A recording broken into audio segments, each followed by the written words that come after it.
विधानसभा में आज प्रश्नकाल के दौरान विधायकों ने रोडवेज बस डिपो, विद्यालयों की जर्जर व्यवस्था और जल जीवन मिशन के तहत जलापूर्ति व्यवस्था के मुद्दे उठाए।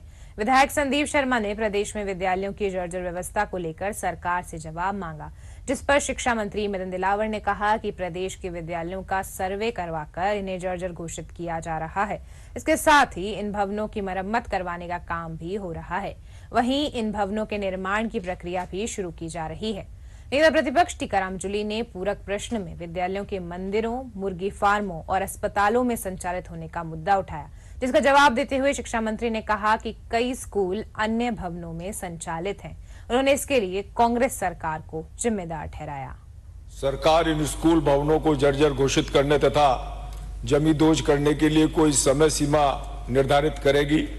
चूंकि वार्षिक परीक्षाएं नजदीक हैं, उसके बाद नया सत्र शुरू हो जाएगा, इसलिए क्या इन भवनों को शीघ्र नष्ट किया जाना आवश्यक है।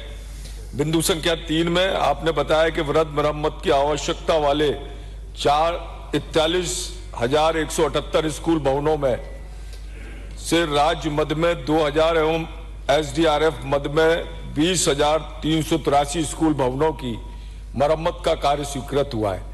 इसके अलावा जो शेष 18,795 भवन है, उनके लिए सरकार की क्या योजना है। इसी प्रकार 3768 जर्जर विद्यालयों में से 1680 नए भवनों के प्रस्ताव केंद्र सरकार को भेजे जा चुके हैं, परंतु ऐसे में लगभग 2088 विद्यालयों के नवीन भवनों के निर्माण की सरकार की योजना के विषय में भी बताएं। जर्जर घोषित होने के बाद जर्जर घोषित होने की प्रक्रिया है।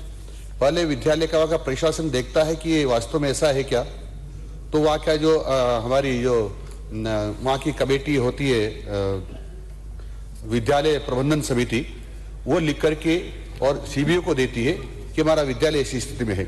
फिर वो डीओ के पास जाता है, डीओ कमेटी तय करता है, वहाँ का पीओ, डीओ और आईएन होता है। वो उसको यदि जर्जर घोषित करने की स्थिति में है तो जर्जर घोषित करता है, और जर्जर घोषित करने के बाद हम मैक्सिमम उसको 2 माह में जमींदोज करने की हमने 1 माह में जमींदोज करने का हमने तय किया हुआ है। उसको 1 महीने के अंदर जमींदोज कर देते हैं। दूसरा, माननीय सदस्य ने पूछा है कि जो ये शेष बच गए हैं मरम्मत से, जिसमें 18,795 भवनों की मरम्मत के लिए उसकी क्या योजना है। हमने पीएबी में प्रस्ताव भेजे हैं और माननीय यानी भारत सरकार ने हमको आश्वस्त किया है कि लगभग 1000 करोड़ रुपए हमको उपलब्ध कराने वाले हैं। हम कोशिश करेंगे कि उसकी मरम्मत उसमें से कराएं। तीसरा, इन्होंने कहा है कि जो 3,788 जर्जर विद्यालय है, उसमें से 1680 भवन 1680 जो भवन है उनका निर्माण कैसे होगा, क्योंकि ये एक चरणबद्ध तरीके से कर पाएंगे, सबको एक साथ नहीं कर सकते। क्योंकि कांग्रेस ने कभी भी इस प्रकार का तय नहीं किया कि एक बिल्डिंग जो बन रही है तो उसकी तिथि तय कर दे कि निर्माण तिथि क्या है और उसकी लास्ट तिथि क्या है। यदि ऐसा होता तो हर साल पता रहता कि कितने जमींदोज हमको हर साल करने हैं, ताकि उनका प्लान बना सकते थे कि इस साल इतने जमींदोज होंगे भवन, तो उनको बनाना है।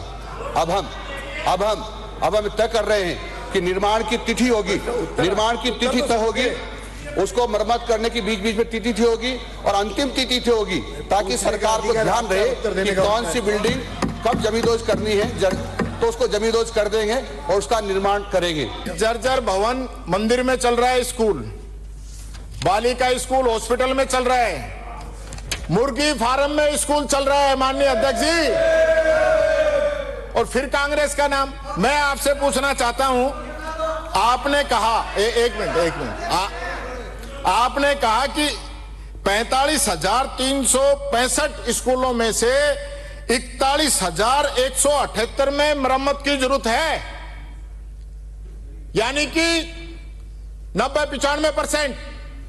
दूसरा, आप सुनिए, आप कह रहे हो कि 3768 स्कूल बिल्डिंग जर्जर स्थिति में हैं, जिनमें से आपने 2558 को ही जर्जर घोषित किया है, 1200 तो अभी जर्जर घोषित करनी है।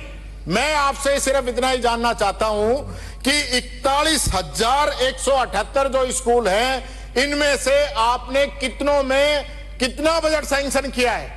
और अभी जो वैकल्पिक व्यवस्था आपने की है, 5-5, 10-10 किलोमीटर दूर बच्चों को भेज रहे हो, आप दूर भेज रहे हो तो उनके लिए परिवहन की व्यवस्था कराइए या आप बिल्डिंग बनवाइए। कोई एक काम तो आप करोगे। ये कैसे हो सकता है कि बिल्डिंग तो जर्जर घोषित कर दी और नई बिल्डिंग नहीं बना रहे, बच्चों को 10-10 किलोमीटर दूर भेज रहे हो?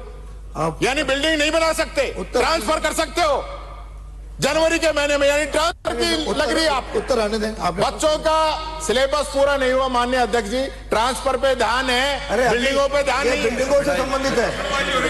प्रश्न का उत्तर माननीय अध्यक्ष महोदय, बिल्डिंग अगर गिरती है तो टीचर की जिम्मेदारी है या इंजीनियरों की जिम्मेदारी है? उन बेचारे टीचर्स को सस्पेंड करके बैठा दिया और इंजीनियर पे कोई कार्रवाई नहीं हुई। बिल्डिंग के साथ जुड़ा प्रश्न है माननीय मंत्री। ये सच है कि कुछ स्कूल मंदिरों में चल रहे हैं, लेकिन कब से चल रहे हैं? 30, 40 साल, 50 साल से चल रहे हैं कुछ। हम उनको खाली कराने का यत्न कर रहे हैं, बिल्डिंग बना रहे हैं। क्या हो गया था? सुन लो मेरी बात, जो पूछा है। तो देखो, मंदिरों में चल रहे हैं, पूछा है सही तो कह रहे हैं आप, ये आपके कारनामे हैं। पूछा है तो और माननीय अध्यक्ष महोदय, माननीय अध्यक्ष महोदय ये भी सुनिए। अरे उत्तर तो सुन रहे। हमने जो इन्होंने कहा है कि कितना पैसा दिया है, उत्तर तो हमने राज्य मद से